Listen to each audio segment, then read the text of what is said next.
e a corda começou a apertar pro lado dos influenciadores. Então ela foi intimada para se explicar diante dos políticos. Vamos lá. O que importa é, a gente vai colocar, e a questão é, vamos pra senhora, pega vídeo recente, senhora, você tá pegando vídeo lá de 2022, pô. O negócio nem tinha as coisas, pega vídeo recente. Hoje nós vamos responder a questão mais perguntada de todos os tempos, de todos os universos. Por que a Virgínia Fonseca é tão odiada por tantas pessoas? Estamos aqui no canal do Rodolfo Arona. Vamos lá. A realidade começou a ser bem mais rara. E se uma coisa é rara, você sabe o que mais que ela é? Isso mesmo, ela pode ser bem mais lucrativa. Só que a originalidade nas redes sociais, principalmente nesses casos de grande alcance, dificilmente é espontânea. Ela é construída de maneira, digamos, refinada. Olha só, nesse caso, a exibição de momentos mais vulneráveis é dividida com uma precisão genial entre posts de ostentação de riqueza e anúncios publicitários. A quebra da perfeição serve justamente para validar a perfeição que virá em seguida. A pessoa vai pensar assim, ela é humana, ela tá chorando no story com um problema pessoal. Só que no... Ai, ela é tão humana, né, pessoal? Ela tá chorando com tantos problemas pessoais.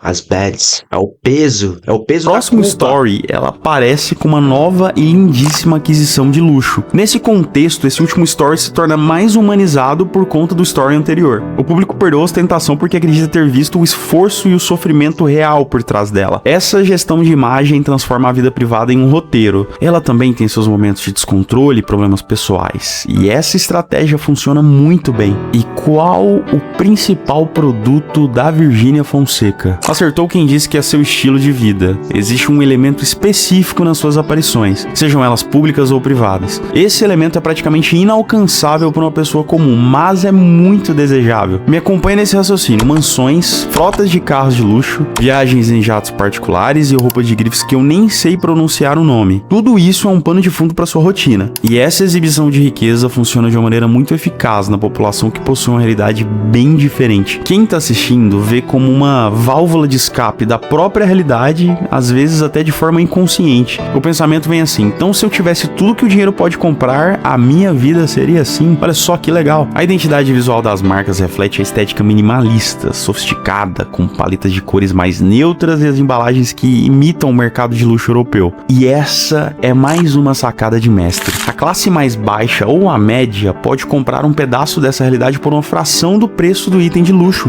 Isso é genial, isso é o lobo da Faria Lima. Agora vamos falar de como o universo da nossa influenciadora, a família, vira um pilar dessa estrutura. E esse pilar é altamente rentável. E lá vem outra expressão em inglês que simplifica isso. Me desculpa, eu tô fazendo meu trabalho. Bom, existe uma expressão chamada family content, que é a postagem da rotina de uma mãe com seus filhos e marido, que é a exposição de cada etapa do crescimento das crianças, desde os primeiros passos até as festas de aniversário. Mas aqui eu tô falando de proporções cinematográficas. Cinematográficas que já foram mostradas no show de Truman. Quem assistiu o filme sabe. Bem, é mostrar cada aspecto de um ser humano até fase adulta, que lá que ele vai falar: olha, eu não quero mais isso, ou quero continuar com isso. Mas os danos causados já foram gigantescos, né? Vale a pena? E tudo isso é compartilhado com o público, gerando mais uma vez picos de audiência que superam qualquer outro grande evento. E nesses eventos tem vestuário infantil, brinquedos e produtos de higiene que disputam espaços na divulgação. É como se a família também fosse um ativo da empresa. Lembra que eu disse que ela trabalha o tempo todo? Então, quando ela tá no momento lúdico com a família, ela também tá monetizando. E o principal interesse é que os fãs desenvolvem um afeto familiar pelas crianças. Isso garante um vínculo muito mais forte com o público. Para entender o fenômeno Virgínia, porque para isso é preciso compreender algumas questões do mercado da influência. O Brasil está entre os países que mais consomem redes sociais no mundo. Nosso tempo de tela é maior que na Europa e até que nos Estados Unidos. Nossa cultura, boa parte do século 20 e 21, foi baseada no que assistimos na TV ou no que a gente ouvia na rádio. Mas aí acontece a transição para os influenciadores de maneira orgânica, bem acelerada. Nós, brasileiros, somos conhecidos por por nossa alta sensibilidade e as recomendações de terceiros. Traduzindo, a gente confia bastante nos anúncios dos influencers. Então a gente tá falando de números bilionários para quem é desse ramo. Então o que acontece? As agências publicitárias foram obrigadas a transferir a grana da televisão para as telas dos celulares. Não que a Virgínia tenha inventado as regras, mas ela leu esses regulamentos antes dos concorrentes. E aqui vem outra parte muito interessante, que é impossível você alcançar o topo da pirâmide influencer sem enfrentar o outro lado da moeda, o cancelamento. Cancelamento. Essa palavra que a Virgínia Fonseca, pra quem ainda não entendeu, é uma das maiores influenciadoras do Brasil. E faz um tempo que ela vem se metendo em muitas confusões. Por exemplo, ela esteve na CPMI das Bets. Logo, logo o Rodolfo vai falar: essa imagem aqui que você já está vendo, ó, é na CPMI. E ela agindo toda doce, delicada, como se as bets e os danos que ela ajudou e está ajudando ainda a causar em brasileiros por aí não fosse nada. É isso. Tá entendendo, né? Por que tanto ódio? Você que tá aqui sabe que ela se tornou um alvo frequente de debates em plataformas como o X, que é o antigo Twitter, e em canais de comentário do YouTube. As críticas geralmente são sobre a exposição de seus filhos, questionamentos sobre a eficácia de seus produtos, acusações de promover um estilo de vida irrealista. Só que nesse mundo digital, o ódio e a indignação também geram métricas de engajamento que são bastante úteis. Sendo assim, olha só o que acontece. Os cliques de cancelamento passaram a ser gerenciados por um silêncio estratégico, seguido por um lançamento imediato de um novo produto ou de um novo projeto. Então ela canaliza a atenção da polêmica diretamente para o funil de vendas. Então metam dislikes aqui nesse vídeo, porque ódio engaja.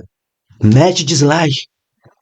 Tô brincando, mete lá. Em 2021, o mercado brasileiro ficou lotado com um novo e agressivo produto. As plataformas de apostas online, popularmente conhecidas como bets, com orçamentos que deixavam as indústrias tradicionais no bolso. Essas plataformas buscavam os maiores nomes da internet para validar os seus serviços e recrutar novos usuários.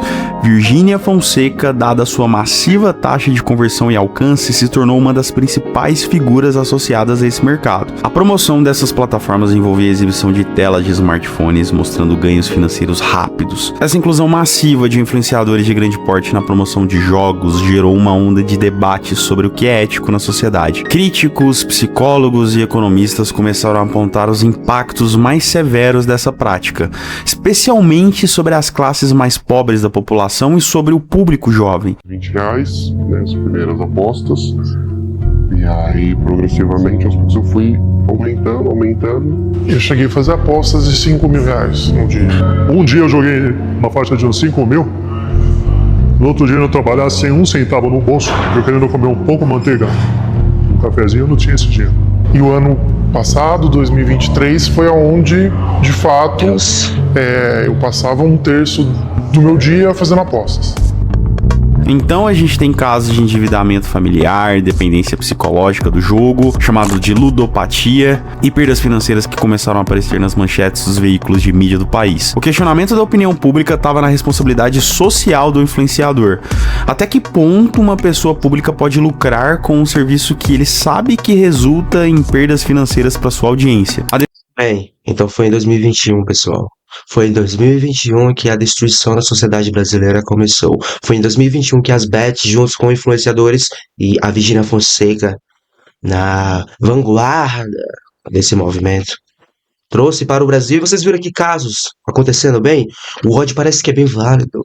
A defesa jurídica e de relações públicas da influenciadora se baseava na legalidade formal das plataformas, no país e no livre-arbítrio das pessoas. Aposta quem quer. E se você acha que o ápice da estratégia de imagem dela era fechar contratos de milhões para engajar nos stories, o depoimento da CPI das bets no Senado elevou o jogo para um outro nível. O assunto das plataformas de apostas explodiu e a corda começou a apertar pro lado dos influenciadores. Então ela foi intimada para se explicar diante dos políticos. Vamos lá.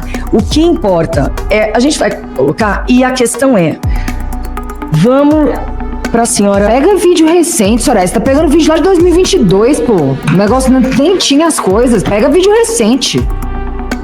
Senhora Virgínia, eu tô tratando a senhora com muita urbanidade, eu quero dizer os... Mas quem esperava ver uma empresária imponente, dona de marcas? Olha como ela agiu no Senado em frente a uma senadora.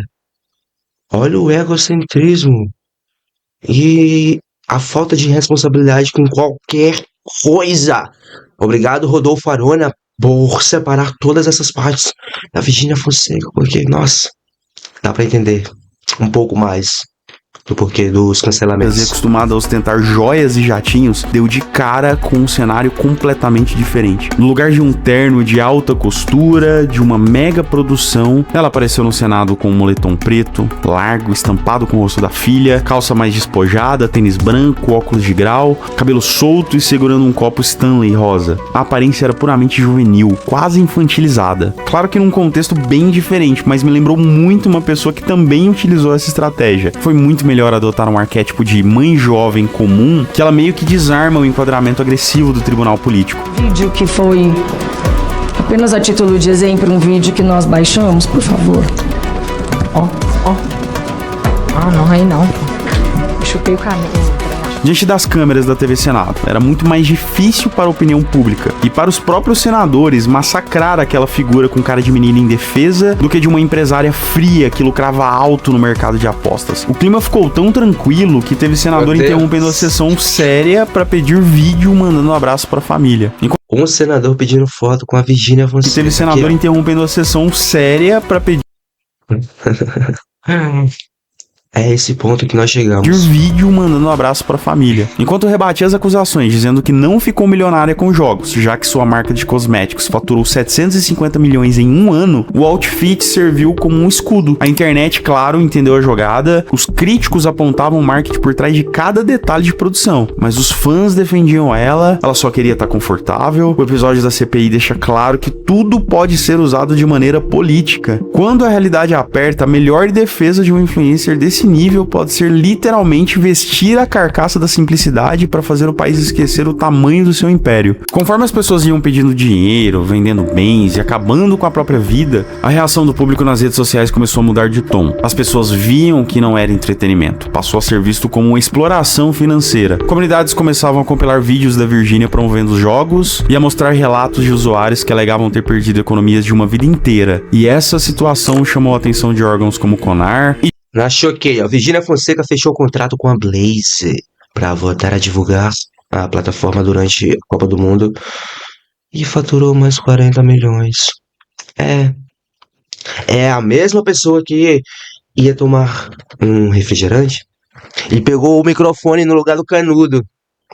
Essa mesma pessoa. E de comissões do Congresso Nacional, que passaram a investigar os tipos de contratos e clareza das advertências sobre os riscos envolvidos. O cerco começou a exigir uma mudança de postura por parte das agências que cuidavam da carreira da influenciadora, forçando uma adoção de termos de responsabilidade mais rígidos e alterando a forma como esse tipo de conteúdo era entregue ao consumidor final. Indo além das polêmicas, podemos usar essa operação de marketing da Virgínia como um exemplo de estudo no caso da eficiência técnica e logística. O modus operandi dessa infra se baseia na análise de dados em tempo real. Se um determinado formato de story representa uma queda de 5% na retenção, a equipe altera imediatamente a abordagem no conteúdo seguinte. Então você tem uma estética muito pessoal, quase amadora, só que nos bastidores existe uma estrutura muito profissional, diferente de qualquer outra já vista. Quando uma crise atinge proporções que ameaçam seus contratos, entra em ação uma engenharia de reputação. Essa estratégia envolve o uso coordenado de notas de esclarecimento, agendamentos de entrevistas exclusivas para veículos tradicionais e inundação das redes sociais com narrativas positivas para enterrar as notícias negativas. No caso dela, sua equipe dominou a arte do direcionamento de foco. Diante de uma polêmica sobre as suas marcas ou parcerias, as redes sociais da influenciadora mudavam o foco para um grande evento familiar, uma nova conquista pessoal ou um anúncio beneficente. Essa inundação de novos conteúdos felizes e esteticamente perfeitos satura a capacidade da atenção do público, fazendo com que a polêmica anterior perca atração e seja gradualmente esquecida pelo número Porque assim, as coisas não duram mais como antes. A equipe da Virgínia Fonseca está mostrando ser inteligente, porque tem enganado a população brasileira com narrativas boas e tampando a luz que vem lá do sol para as coisas ruins dela. Mas não é com a peneira, é com a coberta, entendeu? Não passa nada. Essa é a inteligência do grupo da Virgínia Fonseca. Incessante de novas atualizações, mas nenhuma estratégia é capaz de blindar completamente as reviravoltas da vida real. O anúncio do fim do casamento entre Virgínia e Zé Felipe chocou milhões de seus seguidores que acompanhavam a rotina do casal. Lembra? A separação Quem de duas não lembra? personalidades de peso no digital brasileiro envolveu um aspecto emocional, pessoal e também uma complexa divisão de ativos, marcas compartilhadas e contratos publicitários que eles tinham em conjunto. A cobertura da mídia sobre o divórcio atingiu níveis de histeria, com perfis de fofoca e grandes portais de notícias disputando qualquer detalhe sobre o motivo do término. E a forma como o ex-casal gerenciou publicamente o fim da relação, mantendo uma postura de respeito mútuo e foco em bem-estar dos filhos, evitou o colapso comercial de ambas as marcas, mas alternou definitivamente a dinâmica de conteúdo que sustentava o império da família. E após o término de seu casamento, a especulação pública não demorou para encontrar um novo foco de atenção. O nome dela começou a ser frequentemente associado ao astro de futebol internacional Vinícius Júnior. Por que será? Será que é porque a Copa do Mundo estava chegando? Talvez. Talvez gigante. Conhecido como Vini Júnior, jogador do Real Madrid e um dos atletas mais influentes do futebol atual. Eram algumas interações discretas nas redes sociais, curtidas mútuas, comentários breves e aparições nos mesmos círculos sociais. Então rapidamente foi transformado pelas páginas de fofoca e pelo público em um rumor de um suposto relacionamento amoroso. Esse caso representa um encontro de duas potências de tipos diferentes, a rainha do engajamento digital e o ícone do esporte. Cada movimento de ambos os lados passou a ser analisado como um potencial movimento de expansão de marca internacional para Virgínia e de consolidação do entretenimento pop para o jogador. A suposta relação entre os dois não foi oficialmente rotulada da mesma forma das antigas relações da influenciadora, mas alimentou o imaginário do público por meses. Diferente da exposição total e diária que marcou o casamento anterior, a dinâmica com o jogador parecia... Especialistas explicam por que Vini Júnior e Virgínia não assumem romance. Em meio a rumores de fé, o que estaria levando Virgínia Fonseca e Vini Júnior a manter romance escondido? Depois nós vimos que foi exposto até demais. Seguir uma lógica de exclusividade, típica do mercado internacional de celebridades. Viagens discretas para a Europa, registro em áreas VIPs de estágios e menções misteriosas nas suas transmissões ao vivo começaram a criar uma nova camada em torno da Virgínia. Para o seu público, essa transmissão significava a ascensão de uma influenciadora favorita a um patamar ainda mais elevado de relevância. O engajamento cruzado entre fãs de futebol e os seguidores de conteúdos de beleza gerou recordes de um tráfego para ambas as contas, demonstrando que, mesmo em um cenário de especulação não confirmada, o valor comercial de atenção mútua permanecia inquestionável. Então o relacionamento foi assumido publicamente, a internet pegava pesado nos comentários sobre a diferença estética entre os dois. Nas redes sociais o relacionamento parecia ótimo e se falava bastante sobre isso, mas outros rumores começaram a aparecer. O distanciamento físico imposto pela carreira de ambos, ele baseado na sua rotina do futebol europeu, ela envolvida em seu império empresarial e familiar no Brasil, foi apontado como o principal fator para a diminuição das interações públicas. E esse capítulo da sua vida deixou lições claras sobre as diferenças culturais de ambos. É algo mais ou menos assim: no Brasil a sua vida funciona como uma novela aberta. Já no mercado de celebridades globais, ela opera sob regras de assessoria muito mais restritas e focadas na performance profissional. O fim dos rumores sinalizou o retorno da Virgínia ao seu território de domínio absoluto, o cotidiano brasileiro, onde as suas energias ditavam o ritmo do mercado, sem a necessidade de validação por parte das estruturas do esporte ou do entretenimento estrangeiro. Porque no Brasil a Virgínia joga em casa, ela domina as páginas de fofoca, tem as marcas na mão e... Estão entendendo, né? Vocês estão captando, né? Por que a Virgínia Fonseca é tão odiada e por tantas pessoas? Deve ser porque ela utiliza de muitas máscaras e não tem como você manter isso por muito tempo. Dita o que os portais vão dizer sobre ela. Só que quando se envolve com camisa 7 do Real Madrid, ela cai direto nos tabloides europeus. Um terreno onde as regras dela simplesmente não se aplicam. Tanto a torcida espanhola quanto a imprensa de lá odeiam quando um jogador se expõe demais. E aí começaram a pegar no pé deles. Não demorou para começar a dizer que as viagens dela, os stories em cima de stories e toda aquela badalação digital estavam virando uma distração e atrapalhando o rendimento do Vini nos jogos. Aqui no Brasil a internet também se dividiu. De um lado, a galera achando o máximo o casal do ano, do outro uma cobrança pesada sobre como a vida de uma influenciadora de lifestyle batia de frente com a rotina extremamente rígida de um atleta de elite.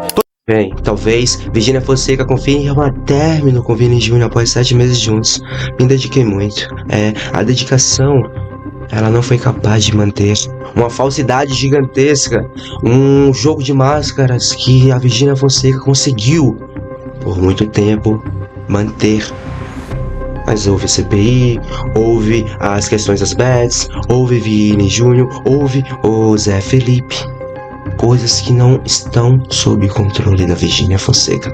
Se você gostou do vídeo, deixa um like, um comentário, compartilha esse vídeo, se inscreva no canal, seja membro, tudo isso ajuda muito. Muito obrigado. Te vejo na próxima. Fui.